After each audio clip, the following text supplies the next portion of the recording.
Hi everyone, White Witch 110 here. I was going to try and vlog inside, but that's not happening. I know hubby's sneezing and slurping his tea. So, I figure in a bachelor apartment, what the heck can you do? You come back out onto the balcony. What you're looking at tonight is a little Halloween scene that I did a few years ago and I've added to. There's the moon.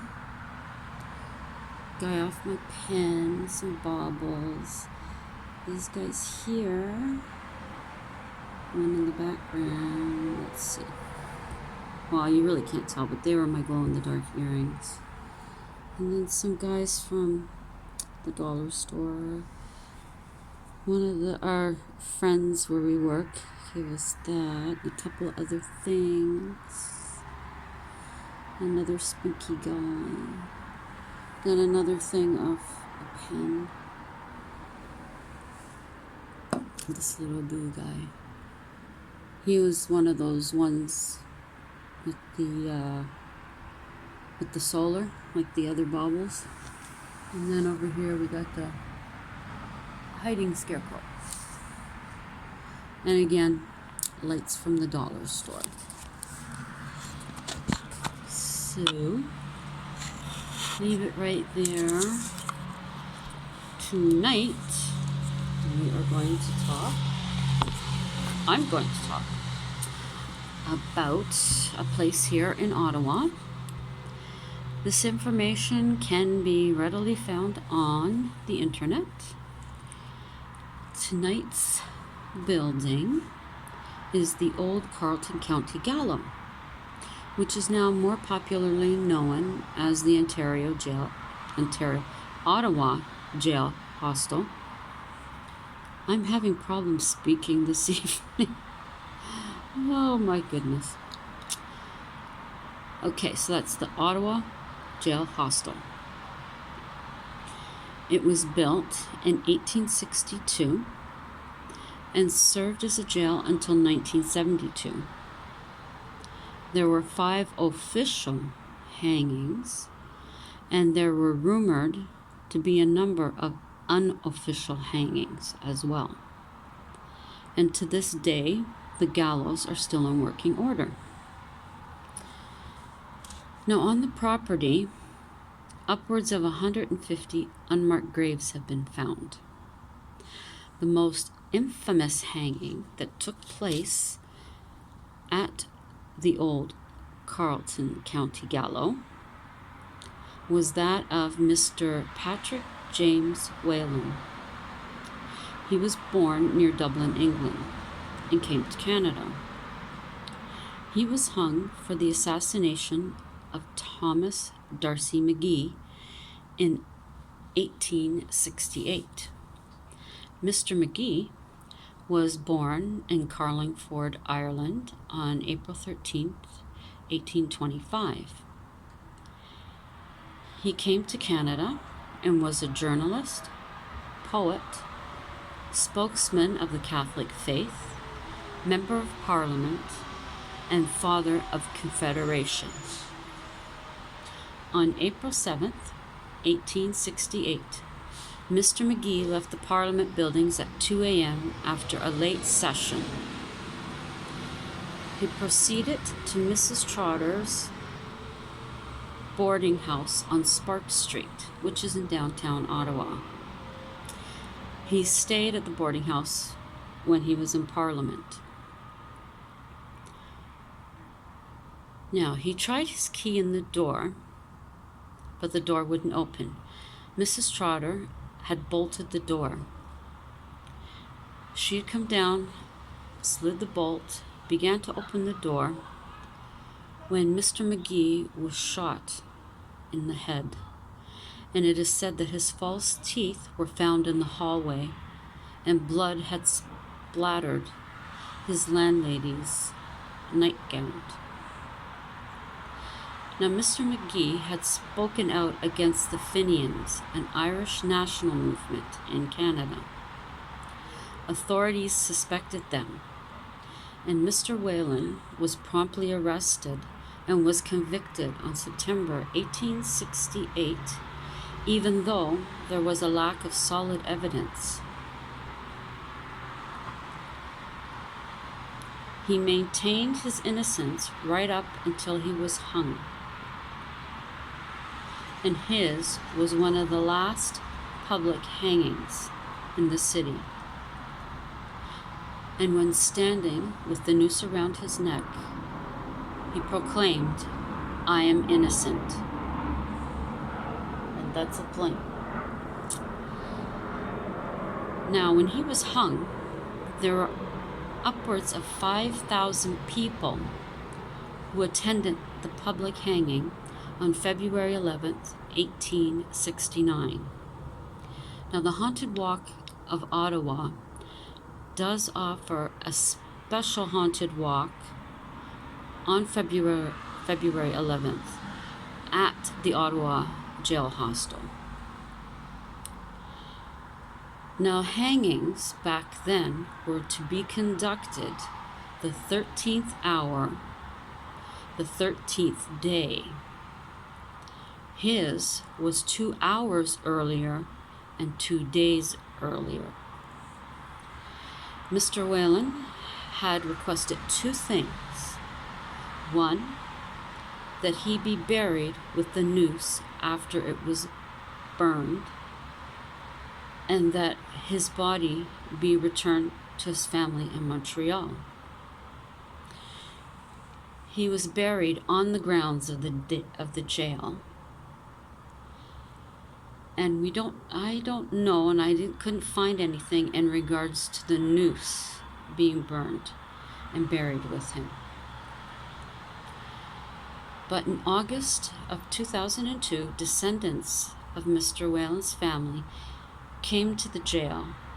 A priest said a short prayer, and a mound of the earth was taken to the family plot in Montreal. And as it would have it, Mr. McGee's body lays in the same cemetery. Now, within the prison, back in the day, women, children, and families could be found within its walls. Debtors and others for theft. There was no segregation, so women and children would be also with the men, and there was no saying that they wouldn't indeed be on the same level with or have the cell next to them with a murderer. Scary. Now, in 2003, a school had some children there on one of the walks, and some schoolboys were jumping on a concrete slab that is just in front of the gallows. And it was said that it was believed that John Whalen's body had been buried there. So the boys are laughing and jumping up and down on the slab and calling him out, when suddenly they stopped. Looking at each other, both of them had nosebleeds. And apparently, this does occur also with the guides, and some guests have also reported nosebleeds. And they believe this could very well be Mr. Whalen letting his presence be known. In 2005, a female guest staying at the hostel observed a woman with a blanket over her head in a 4th floor bathroom. When the figure turned round, there was no face. There have been reports of a figure in a long black cloak moving throughout the hallways. And there have also been prisoners' cries still heard from a tunnel underground. Now, at the time that I have gone on the walks to the gallows, we were not able to get into the tunnel, though we were shown where it was. There have also been reports of a spirit standing by their beds. This would be the people who are now sleeping in the hostel, or sitting on the bed holding a Bible. Can you imagine going to the hostel, expecting an experience, and then waking up in the middle of the night to see who could very well be a priest or a reverend standing beside your bed? Ooh.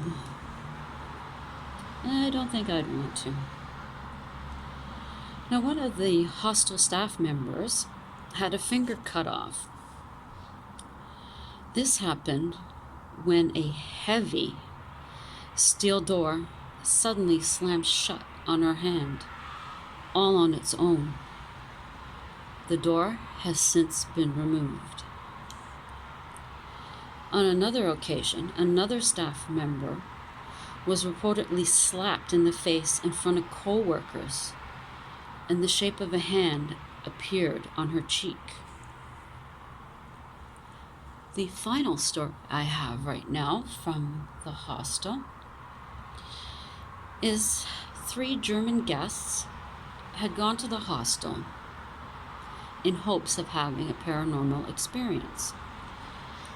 The hostel does not say that you will. They don't lay claim to that. Well, these 3 gentlemen, after their evening stay, went down to the front desk and demanded a refund because they had not had a paranormal experience. The person behind the counter explained that there was no clear-cut yes or no that you would, and that they had never claimed that anyone staying in the hostel would. There might be a possibility, but it wasn't a sure thing. They kept demanding their money.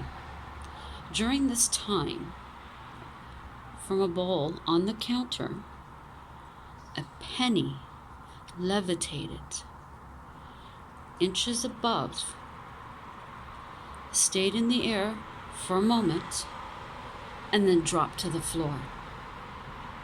Needless to say, the 3 gentlemen left without a refund. The Ottawa Jail Hostel tour through the Haunted is something that you should check out if you're visiting Ottawa, most definitely.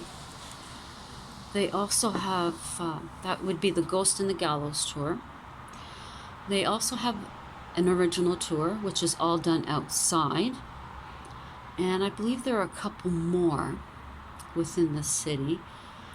Now, the one that I went to, The Haunting at Laurier House, is a special one that's just being done for the Halloween season.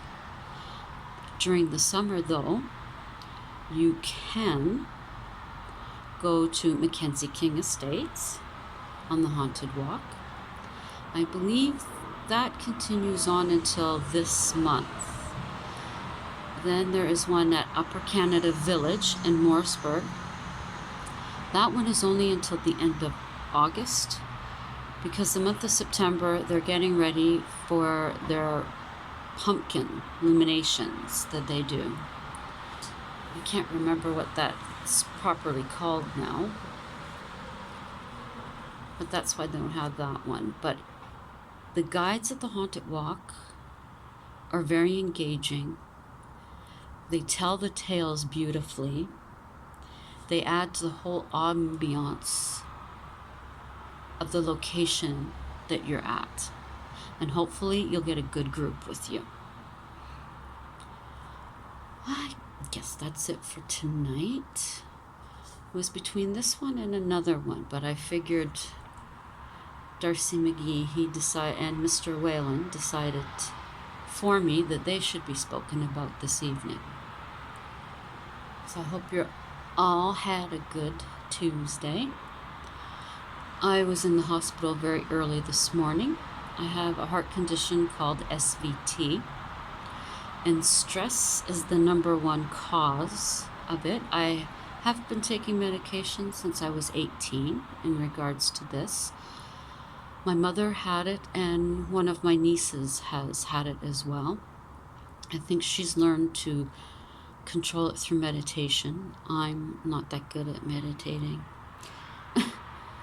But as I had said yesterday, it was a frustrating day, and not thinking it got the best of me, but it did. Luckily though, because it was 2 o'clock in the morning, I could take my medication for today. But hubby insisted we go to the hospital. By the time, I guess I'd gotten there, I was having to wait for a bed. They didn't have one in cardiac. And it converted when the triage nurse she had put the IV in. Of course, my veins are small, they wouldn't cooperate. When she went to try the other arm, my medication worked. So I got home after 3, had maybe 3 hours sleep, and here I am now at 25 after 9, somewhat awake.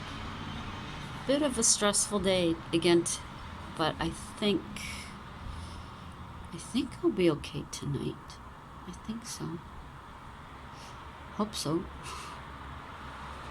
It's a pain. I know I can have an operation to correct it, but it's not 100%. They could burn the wrong spot in my heart, and I could end up having to have a pacemaker, or maybe another spot in my heart would take over this crazy SVT, and they could do it. It could work for a while and it could start up again, or it could totally be cured. Even though this has been getting frustrating for me, I'm not ready to have that done. But the moon is looking marvelous. We have no clouds in the sky.